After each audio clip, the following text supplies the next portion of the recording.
কর্ফুল সংগ্রহ করা লাগে, লেপটানি সংগ্রহ করা লাগে, পরে ইন্ডিয়ান ওই একটা আগরবাতি আছে ওইটা সংগ্রহ করা লাগে।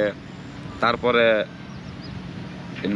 আরও 2-3 প্রকারের জিনিস আছে, এটি দিয়া হেরা পরে আমরা এটা একটা মিশ্রণ করে একটা সুগন্ধ বানাই, তারপরে লাশের উপরে ছিটাইলে দেখা গেছে দুর্গন্ধ 50-70% কমে আসে। 70%? হ্যাঁ, কমে আসে।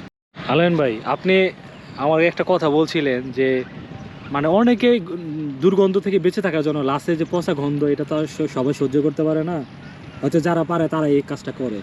কিন্তু অনেকে কেরাসিন ইউজ করে, অনেকে অনেক জিনিস ইউজ করে। আসলে একটু এই সম্পর্কে আমাদেরকে একটু তথ্য দেন। আসলে আপনি কি ইউজ করেন, বা আপনি বলছিলেন যে আপনি একটা সিক্রেট জিনিস মানে এই করি আর কি। এটা বিষয়টা হচ্ছে আপনার যত পচায় লাশই হোক আমাদের কাছে দুর্গন্ধ মনে হয় না। কারণ বিষয় হচ্ছে আমরা যে জিনিসটা ইউজ করি ওইটা আসলে আশেপাশে যারা আমাদের থাকে এটা ওদের জন্য ইউজ করি, আমাদের জন্য না। কারণ আমরা এটা ছাড়াও ধরতে পারবো, বা এটা দিলেও ধরতে পারবো, না দিলেও ধরতে পারবো, এটা আঙ্গুর জন্য বিষয় না। কারণ দেখা গেছে একটা লাশ আপনাকে 7 দিনের এই পোকা হয়ে গেছে, তখন লোকজনে খবর দিলে পুলিশের মাধ্যমে আমরা যাই গিয়ে দেখি যে হয়তো কচু খেতে মাইরা ফেলায় রাখছে, বা ধান খেতে মাইরা ফেলায় রাখছে, পোকা হয়ে গেছে। তখন তো আমরা তো ইমার্জেন্সি জায়গা, তখন তো আমরা সাথে করে কিছু নিয়ে যাই না, ঠিক আছে। তখন দেখা গেছে যে মানুষ অনেক থাকে, অনেক দূরদূরাফি গন্ধের কারণে, কিন্তু আমাদের কাজ তো করতেই হয়। মানে আমাদের এটা ওষুধ দিলেও সই, না দিলেও সই।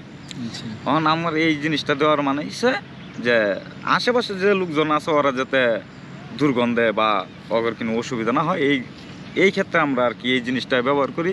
ওইটা আসলে বাইরে এইভাবে পাওয়া যায় না, ওইটা অনেক কষ্ট করে সংগ্রহ করা লাগে। কর্ফুল সংগ্রহ করা লাগে, লেপটানি সংগ্রহ করা লাগে, পরে ইন্ডিয়ান ওই একটা আগরবাতি আছে ওইটা সংগ্রহ করা লাগে।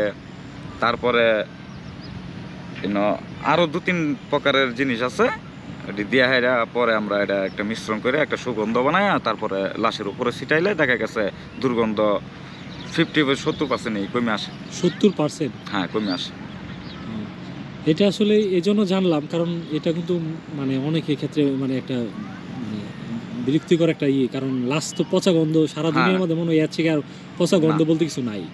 এই জন্য এটা আর কি মানে দর্শকের কাছে জানানোর চেষ্টা করলাম যে এই জিনিস সবগুলো একসাথে না। তাই আপনার কর্পূর, লেপথলিন, পরে ইন্ডিয়ান কিছু জাতের আগরবাতি আছে, ওগুলা দিয়ে একটা মিশ্রণ করা লাগে। মিশ্রণ করে কি ওটা লাশের উপর ছিটাই দেওয়া? হ্যাঁ, লাশের উপরে ছিটাই দেওয়া হয়। তাহলে আর বাজে গন্ধটা না, বাজে গন্ধটা তেমন একটা আসে না। এটা কি ভাই শুধু পচা লাশের ক্ষেত্রে নাকি? না, এটা পচা আপনি যেটা পচার ভালো না, এটা আপনি চাইলে যদি দুর্গন্ধ আসে সেটা পচার ক্ষেত্রে হইতে পারে, ভালো ক্ষেত্রে হইতে পারে। আপনি সবভাবে ব্যবহার করতে পারবেন, সমস্যা নাই। এমনকি দেখে গেছে যে অনেকে আছে যে বাসা বাড়ি এই বাসার সাথে টয়লেট আছে বা ড্রেন আছে, চাইলে এগুলো তো ব্যবহার করতে পারবো, সমস্যা নেই। তো কেরোসিনটা যেটা ইউজ করে এটা কি আসলে মানে কেরোসিনটা আসলে এটা আগের মানুষের একটা পদ্ধতি ছিল যে পচা লাশ পোকা টোকা হয়ে যায়, তো ধারণা ছিল যে দুর্গন্ধটা আসলে কি যায় কমে যাইবো। না, কেরোসিন দিলে তেমন একটা দুর্গন্ধ যায় না। বিষয় হয়েছে যে আমাদের আগে যারা আমাদের বাপ চাচারা ছিল ওরা কেরোসিন ইউজ করতো আসলে আধুনিকতা সব পায় নাই, ওরা বুঝবো কিভাবে।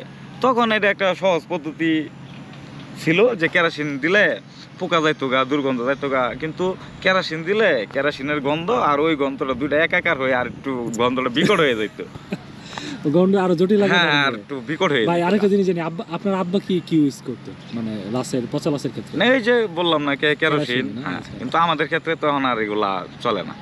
আচ্ছা, ঠিক আছে।